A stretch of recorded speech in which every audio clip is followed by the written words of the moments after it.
Kabar horor.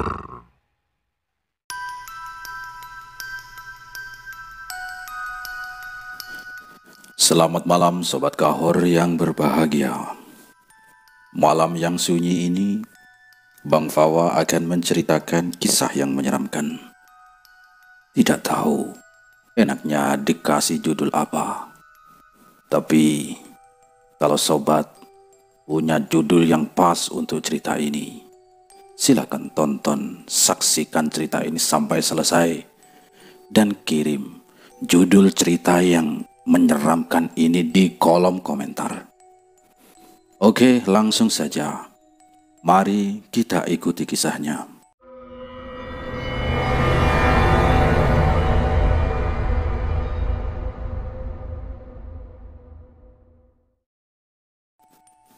Langit pada malam itu terlihat begitu hitam kelam. Awan-awan bergelayut seolah akan berjatuhan. Suara petir menggelegar, membahana memenuhi angkasa. Suatu sosok terlihat sedang menyusuri garis pantai dengan setengah berlari. Sambil mendekap kepalanya agar topi caping bambu yang dikenakan tidak terbang terhempas angin yang menderu dengan kencang. Seorang lelaki muda terus melangkah dengan mantap mendekati tumpukan batu karang. Sesaat kemudian lelaki itu mengalihkan pandangannya ke arah sekitar, seperti ada yang sedang dia cari. Pandangannya terhenti, matanya tertuju pada titik di suatu sudut batuan karang. Lelaki itu pun beranjak dari tempatnya berdiri, menuju sebuah pintu gua yang terlihat gelap, dengan lubang masuk yang tidak terlalu besar. Lelaki itu masuk dengan mantap sambil membungkukkan badannya. Ya, Sudrat namanya. Dia terus menyusuri gua hingga langkahnya terhenti ketika menemukan sebuah batu berbentuk pipih. Dengan tangkas kaki-kaki Sudrat menaiki batu-batu yang berbentuk seperti tangga di bawah batu besar pipih itu. Setelah berada di atas batu pipih, Sudrat kemudian bersila dan memejamkan mata. Mulutnya komat kamit, dan tidak lama kemudian Sudrat kembali berdiri. Matanya kembali beredar mengitari sekeliling. Itu dia, gumamnya disusul dengan gerakan kakinya yang menuruni batu pipih. Setelah berada di bawah batu pipih itu, Sudrat pun kembali melangkah menuju sebuah lubang yang berukuran sebesar tubuh manusia, tidak jauh dari tempatnya berdiri sekarang. Sudrat kemudian merebahkan badannya dalam posisi tiarap, lalu merayap masuk ke dalam lubang tersebut. Tidak lama kemudian, Sudrat melihat sebuah titik cahaya yang menentangkan ujung dari lubang itu. Sudrat semakin bersemangat. Dia mempercepat gerakannya, hingga akhirnya dia bisa melihat dengan jelas.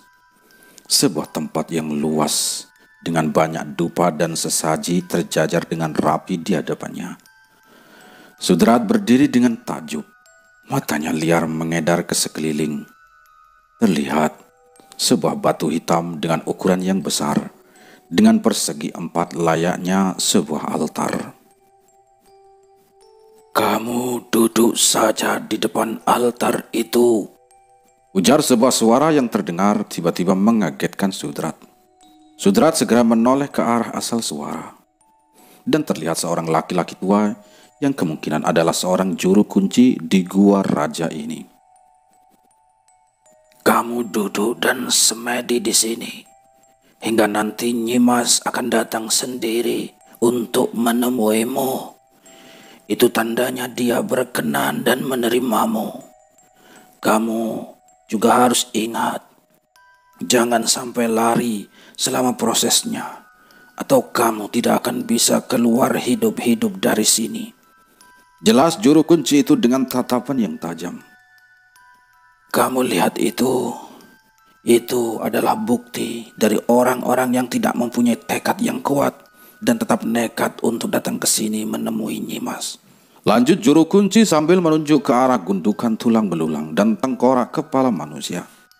Didampingi oleh juru kunci tersebut, Sudrat kemudian duduk bersila di depan altar, hingga akhirnya sebuah sosok muncul dan membelit tubuh Sudrat secara erat. Jangan lari dan jangan bergerak sedikit pun, atau kamu akan mati, bisik juru kunci itu. Seekor ular besar kini sedang membelit tubuh Sudrat dengan kuat. Mulutnya terbuka, seolah-olah bersiap untuk menelan kepala Sudrat secara bulat-bulat. Sudrat hanya bisa pasrah dan memejamkan mata. Dia sedikit pun tidak berani untuk sekedar mengintip sedikit saja sosok yang sedang meliliknya itu. Sampai pada akhirnya, ular besar berwarna hitam legam itu pun melonggarkan belitan di tubuh Sudrat dan merayap kembali ke balik batu altar itu, lalu kemudian menghilang. Kamu telah lulus dari ujian pertamamu. Selanjutnya bersemedilah di sini hingga Nyi Mas Agung menemuimu. Aku akan meninggalkanmu di sini sendirian.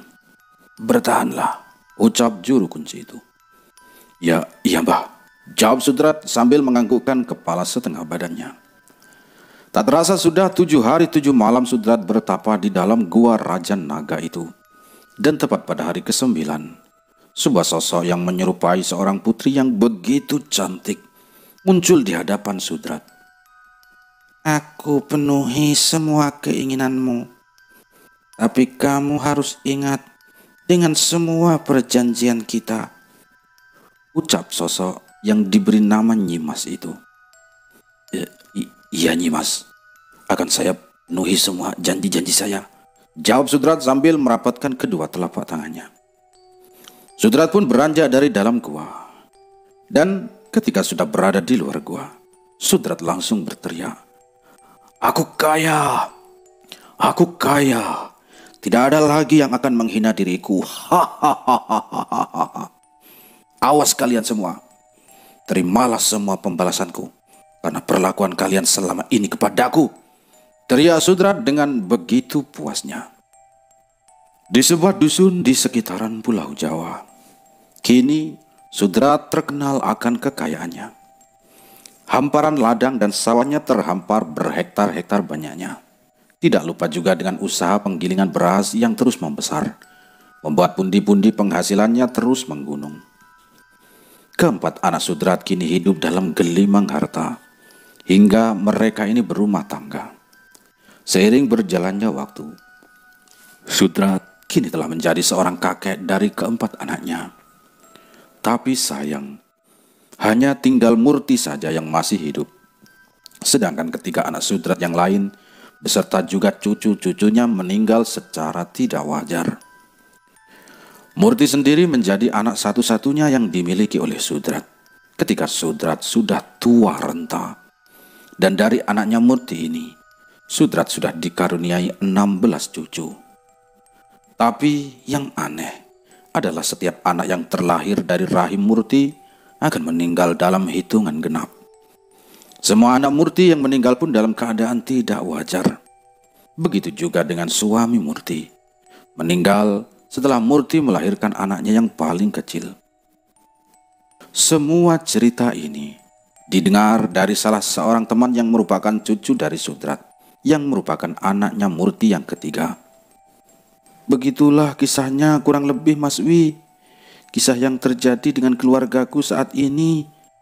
Apa Mas Wi bisa bantu? Tanya Haryati saat berbicara dengan seseorang yang bernama Dowi lewat telepon. Mohon maaf ya Mbak, jujur saja, jika harus pergi ke kota Mbak, saya nggak ada dananya, jawab Dowi berterus terang. Kapan Mas Wi siap? Saya langsung kirimkan tiket, jawab Haryati yang Dowi tahu usianya tidak jauh berbeda dengannya. Haryati adalah cucu dari si kakek Sudrat. Waduh, terserah sampean saja Mbak. Setelah percakapan itu tidak lama kemudian sebuah nada pesan masuk ke dalam handphonenya Dowi dengan tulisan sebuah kode penerbangan ke ibu kota untuk esok hari. Hari Kamis, Dowi sudah menginjakkan kakinya di ibu kota Jakarta. Baru saja dia keluar dari bandara. Seorang wanita dengan gaya yang terlihat tomboy langsung menyapanya. Ini Mas Wia, sambil mengulurkan tangannya. Dowi segera merapatkan telapak tangan kanannya di dada sambil tersenyum. dan membalas sapaannya. "Kamu Mbak Haryati ya?" Lalu mereka berdua pun berjalan ke arah lapangan parkir dan menuju sebuah kota di sekitaran Jakarta. "Bagaimana ya Mas caranya agar saya dan keluarga bisa terbebas dari ini semuanya?" tanya Haryati malam itu sambil menyodorkan secangkir kopi hitam. "Hanya ada satu cara, Mbak," jawab Dowi sambil menuangkan kopi hitam di piring kecil. "Apa itu, Mas?" jawab Haryati spontan. "Memutus perjanjian gaib yang terjadi di keluarganya Mbak," jawab Dowi sambil memperhatikan isi rumah Haryati yang penuh dengan benda-benda berbau mistis. "Energi rumah ini begitu mistis dan terasa sangat wingit," ucap Dowi dalam batin. Mata Dowi terus memperhatikan sekeliling. Kemudian terpaku sejenak kepada sebuah pajangan wayang kulit yang bergambar seorang buta dan memakai mahkota. Dari arah sanalah energi yang keluar sangat terasa, begitu dingin. "Ada apa Mas Wi?" tanya Haryati saat memperhatikan Dowi yang tak lepas memandangi sebuah gambar wayang kulit. Enggak apa-apa kok Pak, enggak apa-apa," jawab Dowi sambil menoleh ke arah Haryati. Tapi sudut matanya melihat sebuah pergerakan tangan dari wayang kulit tersebut. Tangannya seakan bergerak dengan sendirinya dan menunjuk ke arah Dowi. "Dan ini wayang," batin si Dowi. Haryati merupakan sosok wanita yang tangguh. Sebagai seorang pengusaha, juga ibu angkat dari sekian banyak anak yang terlantar dan beberapa anak yatim piatu hidup bersamanya di rumah yang cukup besar. Kesehariannya yang tomboy berbeda jauh dengan kepribadiannya yang begitu welas asih. Hal inilah yang membuat Dowi bersedia untuk membantunya. Meski si Dowi ini tahu bahwa hal ini sangat beresiko untuk dirinya sendiri. Dowi hanya berpikir jika dia bisa menyelamatkan Haryati, maka secara tidak langsung Dowi juga menyelamatkan kelangsungan hidup semua anak-anak yatim dan juga anak-anak terlantar yang berada di bawah tanggung jawabnya. Kemudian malam itu pun Dowi ini tidur bersama anak-anak yatim yang ditanggung oleh Haryati. Dan ketika jam menunjukkan tepat jam 2 pagi, Dowi mendengar sebuah suara pintu yang terbuka. Dowi melihat Haryati keluar dari rumah, lalu memanaskan mesin mobilnya. Lihat hal itu, Dowi pun penasaran. Dowi pun terbangun dan duduk di kursi panjang di ruangan tengah. Dan tidak lama kemudian, Haryati masuk ke dapur dengan 2 cangkir kopi di tangannya. "Loh, Mas Wi sudah bangun? Kan ini masih pagi-pagi banget loh Mas," ujar Haryati. Iya Mbak, ya," jawab si Dowi singkat. Jangan panggil Mbak, panggil nama saja ya Mas, biar nggak kaku, biar akrab," ujar Haryati sambil menyulut rokoknya. Iya Mbak, Ti," jawab Dowi gugup. "Nah gitu dong, ayo Mas Wi, diminum kopinya," ucap Haryati mempersilahkan. Dowi segera menuang kopi yang masih mengepul itu ke dalam piring kecil, lalu menanggungnya. Melihat hal itu, Haryati pun tersenyum. "Oh iya Mas Wi, mau ikut kita ke tempat jagal nggak buat jualan besok?" ajak si Haryati. Dowi segera menganggukkan kepala sebagai jawabannya. Dan dalam perjalanan menuju tempat jagal hewan sapi, Haryati bercerita bahwa semua saudara-saudaranya adalah orang-orang yang terpandang juga kaya raya. Hanya saja, semua saudaranya mengalami nasib yang tidak jauh berbeda dengan dirinya. Setiap bersuami, pasti suami dan anaknya ini meninggal. Begitupun dengan Haryati yang sudah 3 kali menikah dan semua suaminya meninggal, hingga dia trauma dan tidak ingin menikah lagi. "Aku memilih hidup sendiri karena aku trauma dan kasihan pada laki-laki yang menjadi suamiku. Ujung-ujungnya gak ada lagi," ucap Haryati dengan raut wajah sedih. Sejenak menarik nafas panjang lalu melanjutkan ceritanya. "Aku sadar Mas, jika ini semua karena simbahku yang melakukan perjanjian dengan sosok astral yang memberi semua kekayaan. Jika Mas Wi percaya, aku punya rumah 7, juga beberapa kendaraan. Secara materi, aku berlimpah dan tidak akan habis oleh anak cucuku. Tapi kenyataannya sedikit pun aku tidak merasa bahagia dengan semua yang kumiliki. Aku hidup sendiri, begitu juga dengan semua saudari-saudariku, kecuali kakakku yang paling besar karena dia laki-laki. Sementara kami yang perempuan, semua mengalami hal yang sama. Aku benar-benar ingin terlepas dari semua ini, Mas. Tolong aku, juga saudari-saudariku yang lain.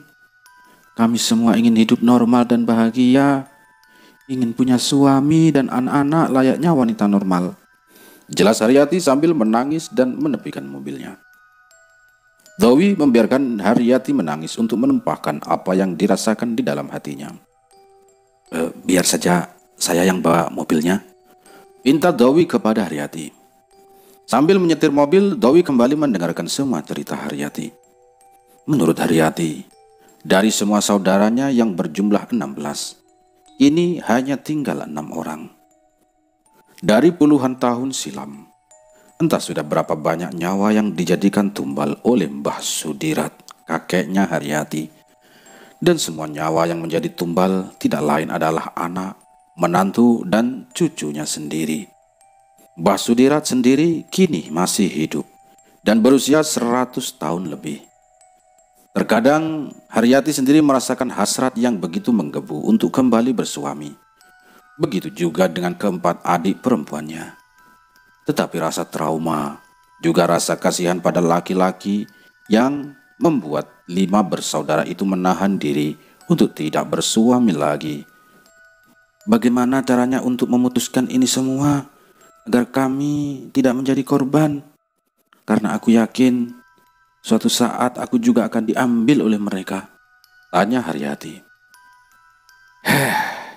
Masalah ini sangat pelik dan juga banyak memakan korban nyawa. Mas Wi sendiri tidak tahu, Haryati, bisa atau tidaknya membebaskan dirimu juga saudari-saudarimu dari tumbal turunan ini. Hanya saja semua harus diawali dari diri sampean, Yati, jawab si Dowi. Maksudnya, Mas? Tanya Haryati mengernyitkan dahi. Sudah, nanti saja sepulang dari tempat jagal kita bahas lagi, balas Dowi dengan singkat. Kemudian setelah selesai sholat subuh di sebuah musola yang terdapat di salah satu pasar, Dowi kembali berjalan menyusuri lorong-lorong pasar dan berhenti di salah satu kios tempat orang berjualan daging sapi. Dowi segera masuk ke dalam sebuah kios jualan milik Haryati. Beberapa karyawan Haryati menatap Dowi dengan heran. Haryati duduk di depan laci yang biasa dipakai untuk menyimpan uang. Dowi berdiri tidak jauh daripadanya. Saat Haryati membuka laci, sebuah energi yang sangat besar seakan ingin mengajak Dowi berkenalan. Dowi terus menatap tajam ke dalam laci itu, di mana satu energi negatif menyapanya dengan hangat. Pantesan, gimana nggak kaya? Ternyata dia yang bantu, batin si Dowi. Setelah mengambil uang dalam laci, Haryati mengajak Dowi untuk pergi ke tempat usaha yang sama, dengan pasar yang berbeda. Hal yang sama Dowi rasakan. Begitu juga dengan 2 kios daging lainnya. Jam 10 siang, Dowi dan Haryati sudah berada di rumah. Satu tas kresek hitam yang berisi uang jualan hari itu kemudian ditumpahkan oleh Haryati di atas meja. Uang-uang itu langsung berserakan saking banyaknya. Jujur saja, Mas, aku bingung dengan semua ini. Setiap kiosnya aku hanya menjual 1 ekor sapi. Tapi keuntungannya bisa untuk beli 4 ekor sapi. Aku semakin takut dengan semua ini. Kalau saja bukan karena tumbal turunan, mungkin karyawanku tidak akan betah kerja di tempatku. Mereka betah kerja denganku karena aku menggaji mereka dengan besar. Padahal mereka tidak tahu kalau ini adalah hasil dari persekutuan. Aku hanya mengambil keuntungan yang sewajarnya. Sisanya aku sumbangkan dan sedekahkan sama yang membutuhkan. Aku hanya memakan hakku setelah sampean mengingatkanku pada waktu itu di telepon. Dan hari ini Mas Wi lihat sendiri kan? Ujar Haryati. Jika suatu saat penghasilannya berkurang, memang kamu sudah siap, Haryati? Tanya si Dowi memastikan. Jujur mas, aku lebih memilih rejeki yang berkah dan siap kehilangan semuanya, meskipun nyawa sekalipun. Aku sudah lelah hidup dalam kecemasan dan ketakutan seperti ini, jawab Haryati tegas. Baik, baik kalau begitu. Mulai besok, buang semua yang ada di laci tempat jualanmu, jawab si Dowi. Dowi mengingatkan pada Haryati bahwa semua kemewahan dan kekayaannya akan menurun secara drastis, dan tidak menutup kemungkinan kios pasarnya akan tutup dan ditinggalkan oleh pelanggan-pelanggannya. Kemudian, keesokan harinya Dowi kembali datang ke kios milik Haryati dengan niatan untuk membersihkan makhluk yang berdiam di sana. Dowi langsung masuk ke dalam kios, kemudian menggelar sebuah kain hitam. Sebuah energi negatif langsung menyelimuti Dowi, diikuti penampakan sebuah sosok. Sosok itu memperkenalkan dirinya sebagai Nyimas Pandansari. Nyimas Pandansari begitu murka saat semua batu mustika yang ada di dalam laci penyimpanan uang kios Dowi bersihkan dengan cara memasukkannya ke dalam sebuah kain hitam. Berdebah, kurang ajar, berani-beraninya kamu mengusik ketenanganku, bentak Nyimas Pandansari seraya mengibaskan selendang hijaunya. Apakah salah jika pemilik batu mustika ini sudah tidak ingin lagi ikut dan mengikutimu? Jawab Dowi sambil kembali menatap balik sorotan mata Nyimas Pandansari. Kehadiranmu hanya membuat ketenanganku terusik. Cepat tinggalkan tempat ini, atau aku akan membawamu dan kujadikan pengikut di alamku, hardik Nyimas Pandansari.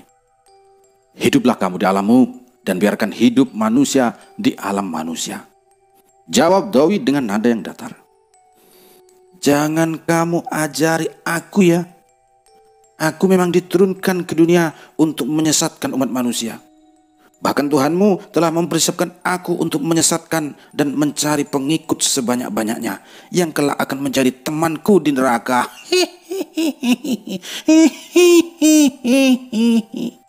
Ucap Nyimas Pandansari dibarengi tawanya yang membuat semua bulu-bulu di tangannya Dowi meremang.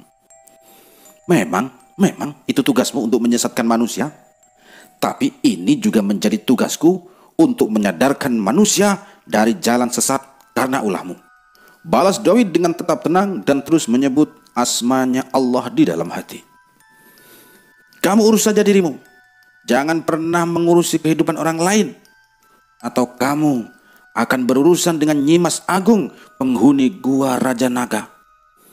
Kali ini suara Nyimas Pandansari begitu menggetarkan gendang telinga.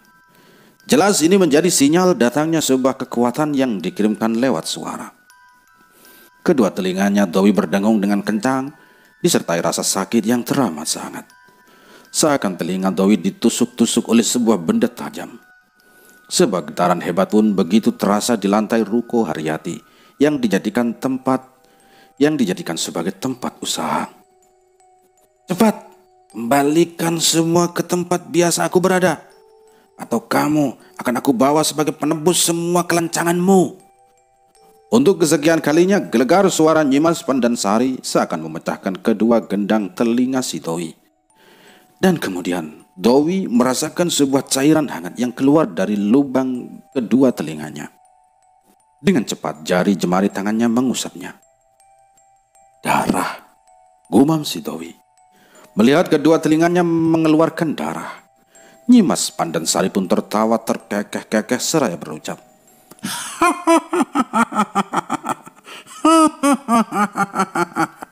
baru punya ilmu segitu, sudah berani mengusik ketenangan dan mencampuri urusanku. Sekarang kembalikan semuanya ke tempat semula, atau aku cabut nyawamu sekarang juga, sentak Nyimas Pandansari. Dowi yang merasakan kehebatan Nyimas Pandansari tidak ingin gegabah dalam bertindak. Batinnya terus mengucap asma Gusti Allah. Mulutnya merapal doa Jibril dan membentengi diri dengan hijab ayat kursi. Energi dua doa yang Dowi baca membuat Nyimas Pandansari berhenti tertawa dan kemudian menatap wajah Dowi dengan sorot mata yang merah. Nyimas Pandansari terdiam sesaat, lalu mulutnya komat kamit. Dan sudah tidak bisa dihindari lagi. Kini dua kekuatan saling berbenturan. Butiran-butiran keringat deras menetes dari kening seiring bergetarnya tubuh dari si Dowi. Nyimas Pandansari pun merasakan hal yang sama. Dua kekuatan yang saling mendorong. Dowi dan Nyimas Pandansari kemudian sama-sama terjajar ke belakang beberapa langkah. Gerakan tangan dari Nyimas Pandansari mencabut beberapa helai rambutnya, lalu meniup helaian rambut dari telapak tangannya itu ke arah Dowi. Push! Helaian rambut itu terbang ke arah Dowi dan berubah wujud menjadi 4 ekor ular berwarna hijau. Dowi yang sejak awal sudah menyiapkan doa Jibril dengan segera memukulkan kedua tangannya ke arah datangnya 4 ekor ular hijau itu. Hawa panas pun kemudian menyebar, membentuk seperti sebuah dinding. 4 ekor ular hijau terus melesat dan menembus doa Jibril. Dowi begitu kaget. Sesaat, ular-ular itu seakan tidak merasakan apa-apa dan terus melesat dengan gigi taringnya yang mengarah langsung di tubuhnya. Baru kekuatan dari helaian rambutnya sudah seperti itu. Apalagi yang lainnya. Mengerikan. Doa Jibril bisa ditembus. Ini membuat Dowi tidak ingin mengambil resiko. Dia pun segera membaca doa Nabi Musa. Doa ini dibaca oleh Nabi Musa saat berhadapan dengan tukang sihir Fir'aun, ketika merubah tongkatnya menjadi ular. 4 ekor ular hijau yang melesat itu tiba-tiba jatuh ke atas tanah dan berubah menjadi asap tipis yang mengeluarkan bau menyengat seperti rambut yang terbakar. Melihat hal itu, Nyimas Pandansari terkaget-kaget. Dia menatap Dowi dengan tajam dan sinis. Bawalah semua batu mustika itu kalau kamu mampu. Lakukan semaumu. Tapi ingat, urusan kita belum selesai. Seru Nyimas Pandansari seraya menghentakkan kakinya dan sesaat kemudian tubuhnya berubah menjadi asap dan menghilang di hadapannya. Setelah berurusan dengan Nyimas Pandansari, Dowi pun bergegas pulang dengan membawa 1 tas plastik batu mustika dari dalam laci tempat jualan Haryati. Dowi menaruhnya di atas meja, tepat di hadapan Haryati yang tengah meminum kopi dan menghisap dalam-dalam rokoknya. Ini semua dari dalam laci. Sekarang coba ambil semua barang-barang mustika warisan dari Basudirat, ucap si Dowi. Haryati segera beranjak dan melangkah memasuki kamarnya. Dan tidak lama kemudian keluar dengan membawa semua benda-benda pemberian si embahnya itu.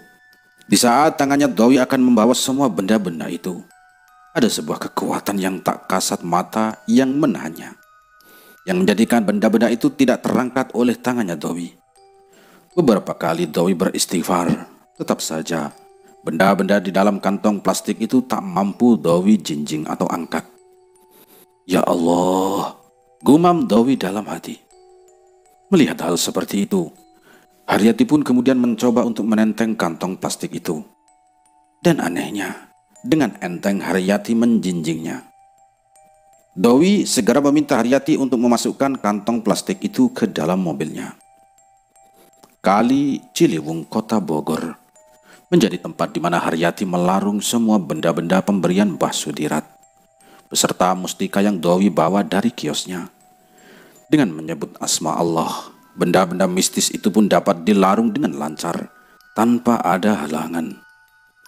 Dalam perjalanan pulang, Dowi kembali mengingatkan Haryati untuk selalu berzikir dan jangan meninggalkan sholat 5 waktu. Karena sebetulnya saat ini Haryati telah menabuh genderang perang dengan penguasa Goa Nagar Raja yang menjadi Tuhan bagi si mbahnya, yaitu Sudirat. Sesampainya di rumah, Dowi duduk di kursi panjang tengah rumah. Beberapa anak yatim piatu yang selama ini menjadi tanggungan Haryati terlihat tengah bermain. Haryati kemudian datang dengan 2 cangkir kopi di tangannya, lalu duduk di hadapan Dowi. Matanya Dowi masih menatap lekat pada sosok buto yang menghiasi dinding rumahnya. Satu hawa yang begitu panas kembali Dowi rasakan. Dan hawa itu keluar dari wayang kulit yang terpajang. Tak lama berselang, kemudian terdengar sebuah suara gemertak dari arah kamar Haryati.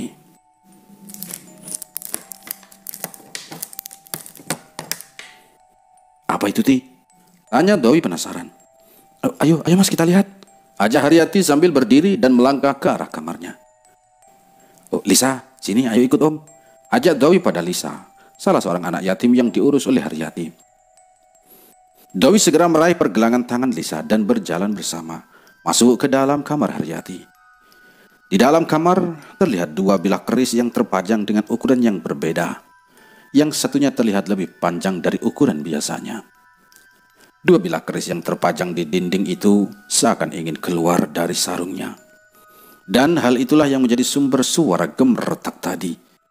Haryati dan Lisa yang melihat hal itu kemudian menatap ke arah Dowi dan berjalan di belakangnya. Dengan berdoa terlebih dahulu, tangan Dowi mengambil bilah keris yang panjang itu, lalu mencabut keris itu keluar dari sarungnya. Sebuah hawa dingin menerpa Dowi saat bilah keris berluk 13 keluar dari sarangnya. Setelah memasukkannya kembali, Dowi meletakkan keris itu di atas ranjangnya Haryati. Tapi tiba-tiba suara gemeretak lainnya terdengar dari dalam lemari. Dowi pun meminta Haryati untuk membuka lemarinya. Dan nampak dari dalam lemari sebuah kotak kayu yang berukir. Dan suara itu berasal dari sana. Tanpa diminta, kemudian Haryati mengambil kotak kayu itu. Kemudian membuka dan mengeluarkan isinya. Dan kini nampak sebuah jenglot dengan tubuh ular, rambut panjang, berikat kepala merah, juga taring dan kukunya yang panjang. "Mas Wi, jangan salah paham. Barang-barang ini sudah beberapa kali aku buang. Tapi setiap kali ku buang, barang-barang ini selalu kembali ke sini. Ada beberapa orang pintar yang ingin memilikinya, tapi ya malah balik lagi.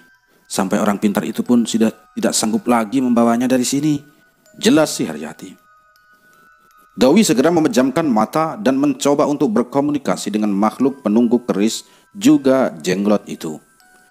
Dan ternyata mereka meminta Dowi untuk mengembalikan mereka kepada pemilik pertamanya, yaitu Mbah Sudirat. Khusus untuk pusaka yang ini semua, coba kembalikan pada mbahnya. Insya Allah nggak akan kembali lagi, ujar Dowi sesaat setelah membuka mata. "Jadi aku harus pulang kampung ya Mas?" tanya Haryati memastikan. "Iya," jawab Dowi sambil berjalan keluar kamar Haryati. "Mas Wi mau ngantar aku ke Jawa kan? Kalau Mas mau, biar nanti bisa kenal juga dengan keluargaku yang lain. Sama Mbah dan Mbokku juga. Gimana? Mau kan? Mau ya Mas?" tanya Haryati memastikan dengan nada sedikit memaksa. Dowi diam tidak memberikan jawaban. Dia hanya berpikir bahwa dengan mengembalikan semua barang ini kepada kakeknya Haryati, secara otomatis tentu akan diketahui oleh kakeknya bahwa Haryati telah berubah. "Gimana Mas? Mau ya?" kembali Haryati bertanya. "Apakah kamu sudah siap kalau kakekmu marah karena mengembalikan semua pemberiannya?" ujar si Dowi ini. "Aku sudah siap kalau Simbah marah, tapi aku belum siap jika Tuhan yang murka karena ulahku yang menyekutukannya," jawab Haryati tegas. Setelah memastikan kesiapan Haryati, mereka pun langsung bersiap-siap. Dan pada keesokan harinya langsung berangkat menuju kampung halamannya Haryati. Selesai menempuh perjalanan yang lumayan panjang, akhirnya Dowi sampai juga di kediaman keluarga Haryati di kampungnya. Haryati pun bergegas turun dari mobil, dan tak lama Dowi pun mengikutinya dari belakang. Baru saja Dowi turun dari mobil, sebuah hawa yang begitu berat terasa olehnya. Dadanya si Dowi seakan terhimpit oleh sebuah kekuatan yang besar, yang membuatnya sedikit kesulitan untuk bernapas. Sebentar, Dowi ini memejamkan mata, mengucap istighfar dan asma Allah. Lalu kemudian dia hembuskan serentak napasnya dari mulut dan hidung.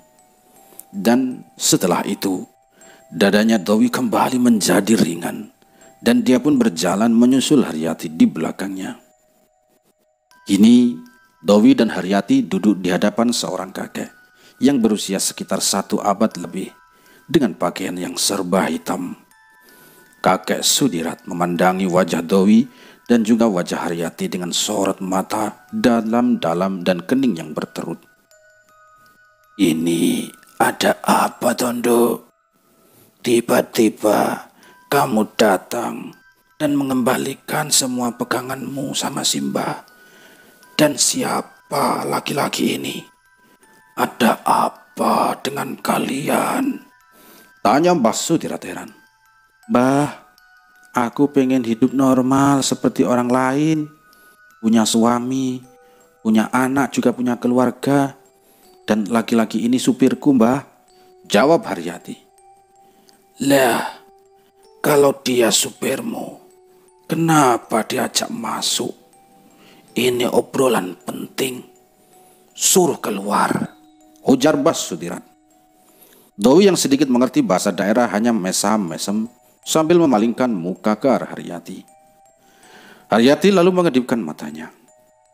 Dowi paham dan segera keluar dari rumah Mbah Sudirat.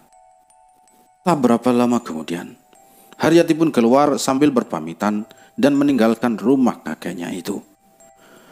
Mereka pun melanjutkan perjalanan. Dan setelah menempuh perjalanan yang tidak begitu lama, sampailah Haryati dan Dowi di rumah orang tua Haryati. Mbok Murti menyambut kedatangan anaknya itu. Juga tidak ketinggalan adik bungsu Haryati yang bernama Santi.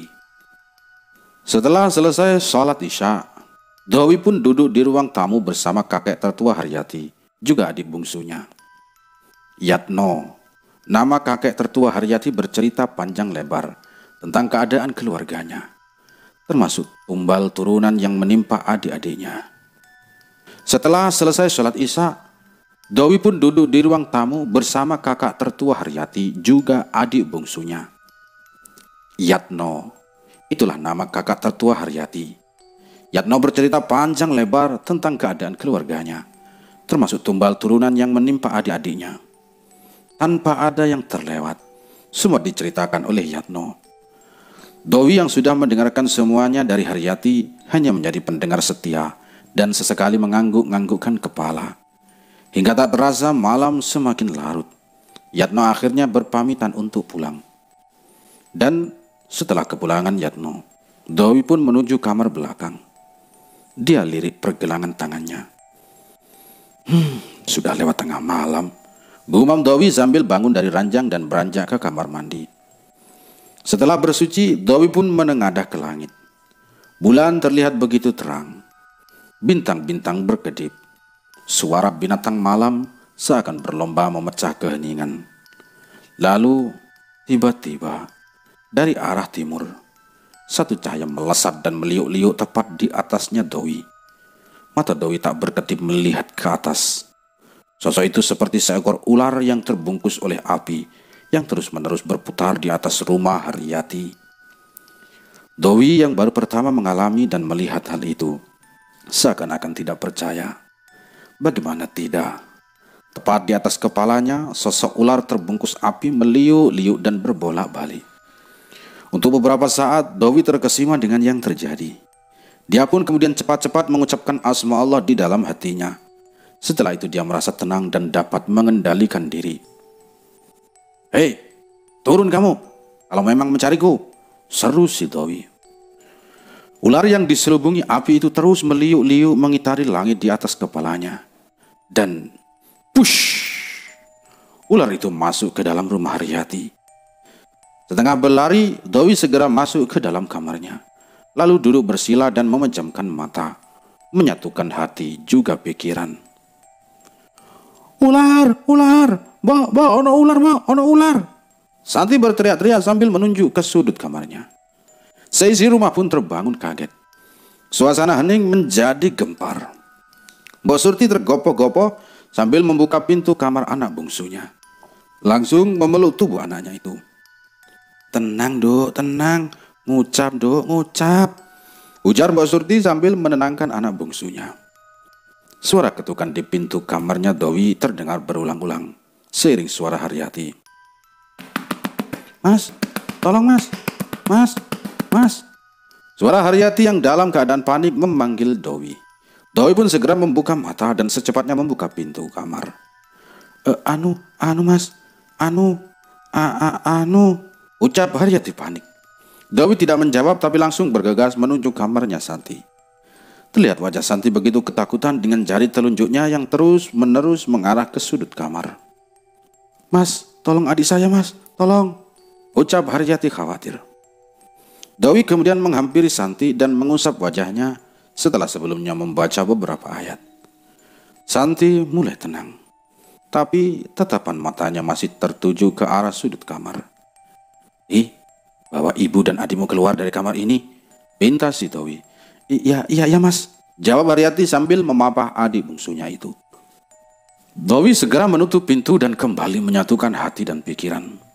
Setiap helaan nafasnya menyebut zat yang maha kuasa dan melarutkan diri dalam asma agung Allah Rabbul Izzati.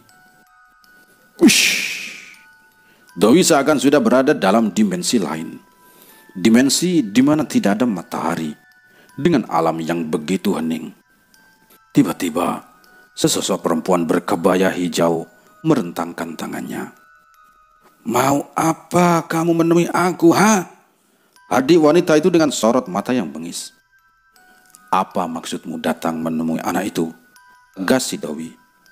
Oh, itu yang mau kamu tanyakan. Dia sudah 2 tahun tidak memberikan persembahan. Dan hari ini aku akan membawanya sesuai dengan perjanjian yang dibuat oleh anak manusia yang bernama Sudirat. Jawab sosok itu. Kenapa tidak kamu ambil saja manusia yang bernama Sudirat itu? Ucap si Dewi. Hehehe, kamu itu lucu. Aku datang kemari karena kakek tua bangka itu yang memintaku untuk mengambil cucunya. Apa? Semua ini atas perintah kakeknya sendiri, jawab Dewi dengan perasaan yang sangat terkejut. Seakan tidak menyangka akan segila ini Mbah Sudirat mengorbankan cucunya. Cepat kamu minggir dan jangan menghalangi jalanku, bentak sosok wanita berkebaya hijau sambil meneruskan langkahnya. Tunggu. Nyawa manusia itu urusan Gusti Allah. Kalau kamu mau mengambilnya, tapi belum takdirnya, kamu tidak akan bisa membawanya. Ucap si Dewi. Apa maksudmu? Kamu ingin menghalangi jalanku, ha? Ujar wanita berkebaya itu. Itulah maksudku, jawab Dewi sambil merentangkan tangan. Entah dari mana datangnya. Tiba-tiba 3 wanita berbusana yang sama ini sudah mengurung tubuh Dewi. Dan wanita yang pertama sudah melesat mengejar Santi. Dewi sama sekali tidak mampu mencegahnya. Dan tak berapa lama kemudian, wanita itu terlihat membopong tubuh Santi sambil tertawa cekikikan. Dan ketiga tubuh wanita yang mengurung Dewi ikut lenyap seketika. Dewi membuka pintu kamar dan menghampiri Haryati. Lalu mengajaknya untuk duduk di teras depan sambil meminum secangkir kopi panas. Ti, maafkan aku tidak bisa menolong adikmu. Mungkin untuk 2 atau 3 hari ke depan, persiapkan hatimu untuk sebuah kehilangan. Ucap Dewi seraya menuang kopi panas dalam piring kecil atau lepek, lalu membakar ujung batang rokok. Maksudnya mas? Tanya Haryati. Adikmu sudah 2 tahun ini tidak bersuami lagi kan? Itulah sebabnya adikmu yang diambil oleh penguasa Gua Raja Naga sebagai ganti dari tumbal keturunan. Ungkap si Dewi.